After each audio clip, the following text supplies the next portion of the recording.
Hi, my name is Nicola Blank and I am here today from SABE to talk about job interviews. Hello everyone, I am Max Barrows. I am the current chair of the Autism Now Advisory Committee and a representative of Self-Advocates Becoming Empowered. This video is about job interviews and how to prepare yourself. First things first, before you set yourself up for a job interview, having an idea of what kind of work you want to do is best, and how it matches with the place where you are applying. Not knowing any of this can result in not being honest with yourself, and the interviewer could potentially pick that up. Of course, sometimes you don't know if you want to do this job until you do the interview. My first interview, I was concerned that the shift times would not accommodate my transportation needs. However, I got enough information I needed through the interview that helped me with saying yes. Before the interview, find out everything you can about the employer. What do they expect? What skills should you play up? How do people dress? Are there other people with disabilities working there? Now, let's say you really want this job. So, how do you go about this? How do you increase the chances of getting this job? What comes to mind immediately is how to make a good first impression. Looking good. What does that mean? Looking good. Make sure you get plenty of rest the night before. Hygiene such as shower, shave if you have to, combing or brushing your hair. When preparing for a job interview, you may need to get professional job clothes.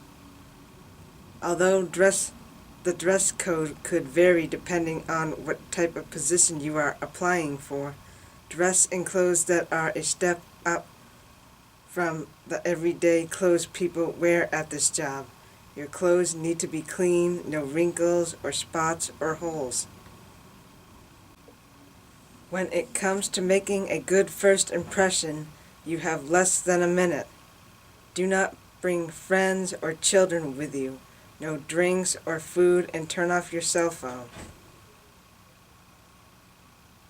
Another thing that is good to remember is to arrive at least 5 minutes early so that you are relaxed and focused for the interview. Do not spend this extra time on your phone or texting or listening to headphones. Next suggestion is to know your strengths and weaknesses. You want to come across as having the skills to do the job. They may ask about your interests. Be sure to have something interesting to say. Practice answering the two questions. What can you bring to the job, and what are your interests?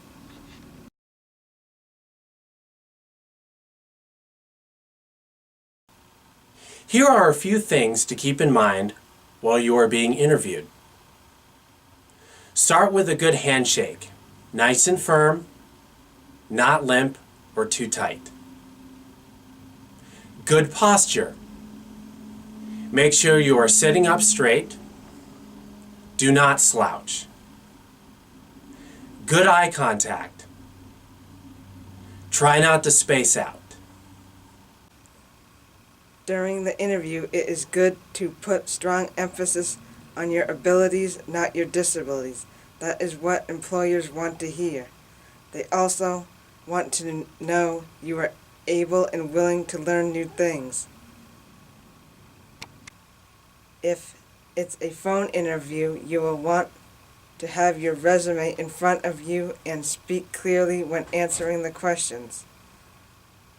An advantage of a phone interview is that there is no formal dress code, which can be a nice thing. A disadvantage, however, is that the hiring manager does not get as full of a picture of who you are. Have some questions to ask at the interview.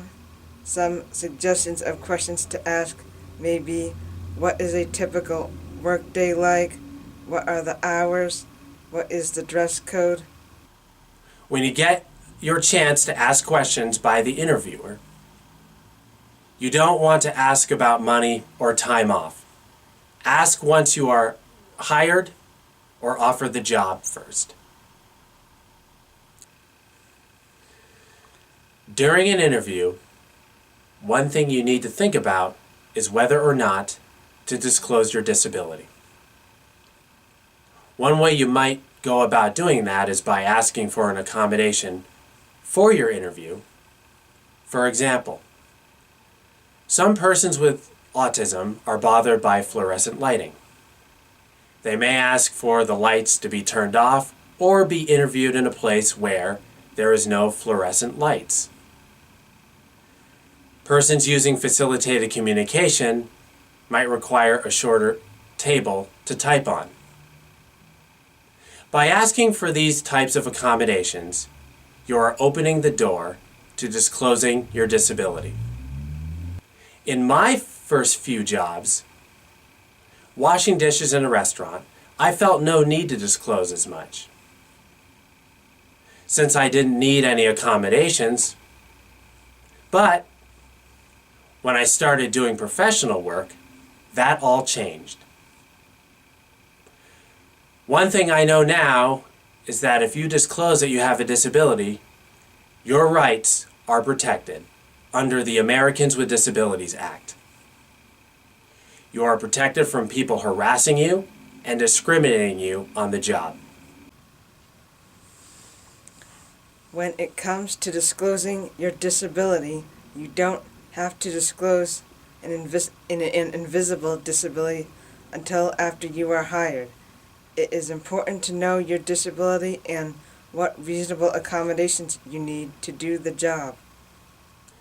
When the interviewer is finished, make sure you thank them and shake their hand once again. Also, consider a handwritten thank you letter to send within a couple of days after the interview is done.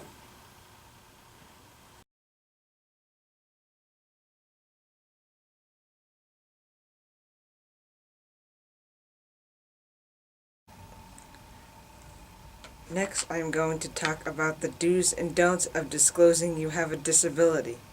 When disclosing that you have a disability to a potential employer, there are some do's and don'ts that you want to keep in mind. Number 1, remember that the decision to disclose is your choice.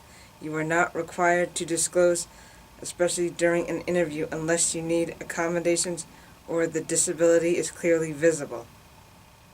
Give good examples of how you have overcome the challenges of your disability. Prepare in advance of what you will say should a hiring manager ask you a question about your disability, especially if it is visible.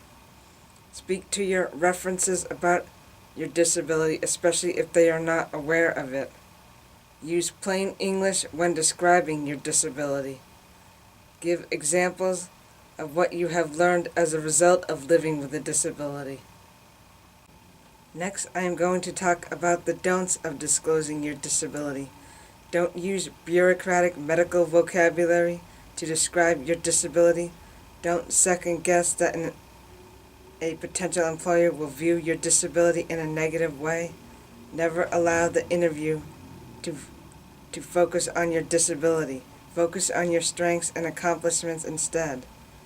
You should also never allow any room for second guessing that a disability will limit your ability to get the job done.